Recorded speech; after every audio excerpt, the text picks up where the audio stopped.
Hi everybody, I'm Steve Dinan. Welcome to CarBahn's Engine Rebuild Center.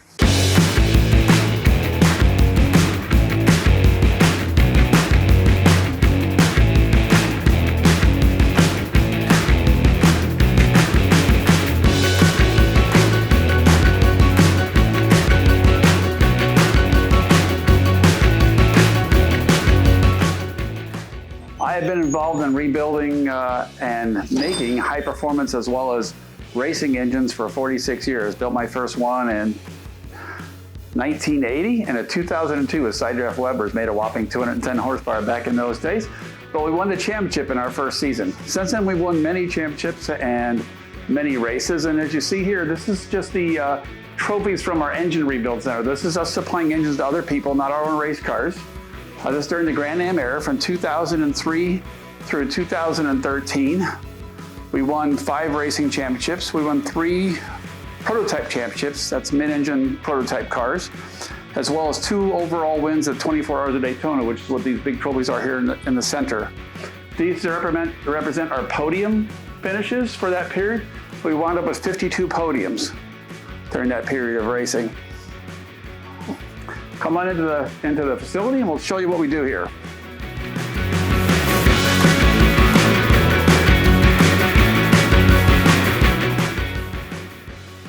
So this is our state-of-the-art engine rebuild center. So a couple of people have been here a long time, and there's some new people here as well. Mostly BMW engines what we do, even though we're branching off this year into Audi engines also.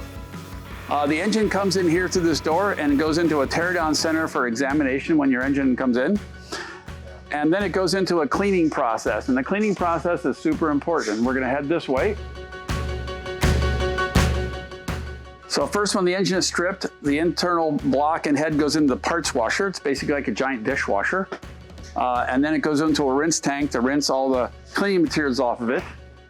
And then it goes into a sonic cleaner. This is just kind of like a big sonic cleaner like you'd have for your jewelry. It's heated, and it cleans all the crevices and cracks and internal passage in the engine to make sure it's spotlessly clean. Next thing that occurs is the cylinder heads and the valves come off if they're going to be reused. And they go in here what's called a soda blaster. It's kind of like a sand blaster uses baking soda. And the reason we use baking soda, if you clean with sand and you don't get it completely clean when you're done, sand particles will wind up in the engine and scratch the engine and wear it out. So this is baking soda. It's a medium, we can blast the carbon off the cylinder head combustion chambers and the ports, and it dissolves easily in fluid and it won't leave any residue inside the engine. You have to worry about scratching anything. Then it comes down this path here, and it gets assigned a cart and a number, and it goes into the engine boring center. So this is for surfacing the block or boring of the cylinders if the engine's going to be overbored. This is a computer-controlled boring machine. It's about $250,000. And let's talk about why we do this in-house. So when I first started the company, started building the engines in 1980, we used to send the engines out to a machine shop to get the machine work done and come back and I would just assemble them and pick the parts I wanted inside. The problem is I had some issues with the quality of the machining work being done, the quality of the machines being used, and how much the people actually cared. So one by one, I brought all that technology inside the building, so we do all of our own machine work as well as assembly, that we know the quality is the best it can possibly be.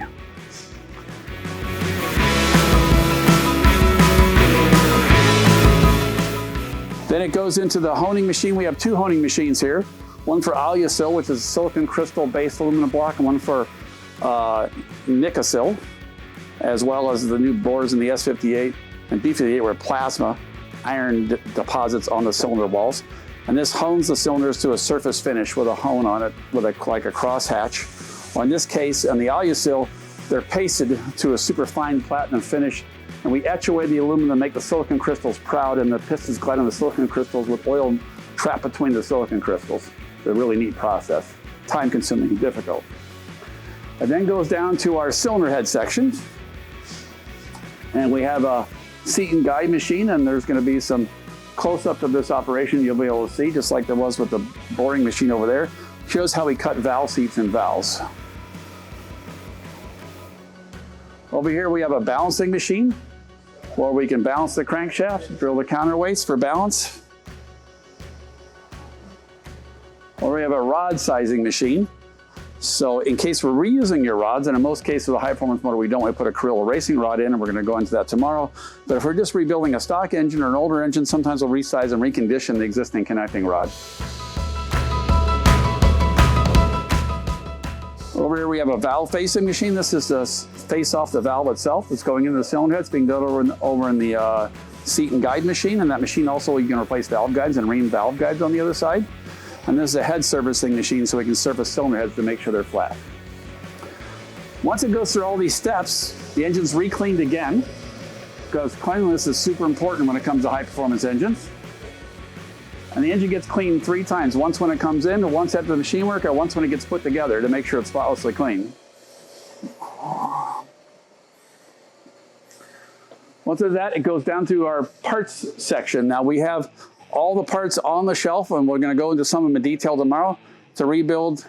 I think it's 19 variants of BMW engines right now we have parts on the shelf for, both high performance streetcar engines as well as racing engines. And the engine is on a cart, and when it goes down here, the parts are pulled. It's going to be necessary to build the engine. And then the builds go in a queue based on the order in which they come in the door. So this is the last one in, and then all the way down here to the first one that we received. And then they're ready to be pulled by we have 2 skilled engine builders in the facility. They each do 40 hours to build an engine, so 1 engine per week. So our capacity right now is 8 engines per month, or 96 per year, the 2 engine builders we have. We have 3 machinists machining the parts and measuring them, and then 2 guys assembling them. There's 7 people in the building total. It's a small volume operation, but the quality is what's important. Then the cart gets brought around here, and it goes into the build process. We have 2 engine builders, and they work back to back. The reason they work back to back is we have a measurement sheet for every single bore is measured, valve guide, bearing clearance, everything is measured per cylinder, per rod, per piston. And then the 2 engine builders switch positions and double check each other's work as a QC step to make sure no one's made a mistake. So that's why they're back to back, so we can go back and forth.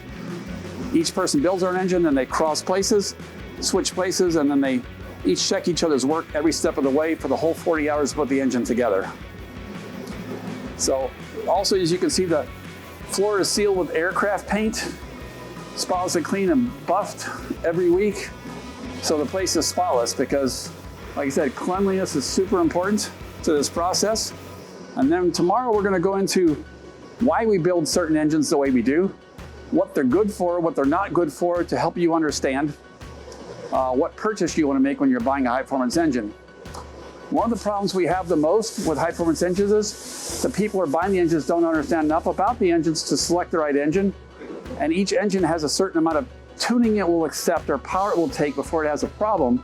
And it's easy for the person to buy one engine and put a tune on from a different engine and cause a problem with the engine. So we're trying to educate here to make sure you get the right match for what you're trying to achieve. Thanks for coming on the tour. We'll see you tomorrow for the next Tech Tip Tuesday. And you can go on CarBahn.com and check what we have to offer in the way of engines.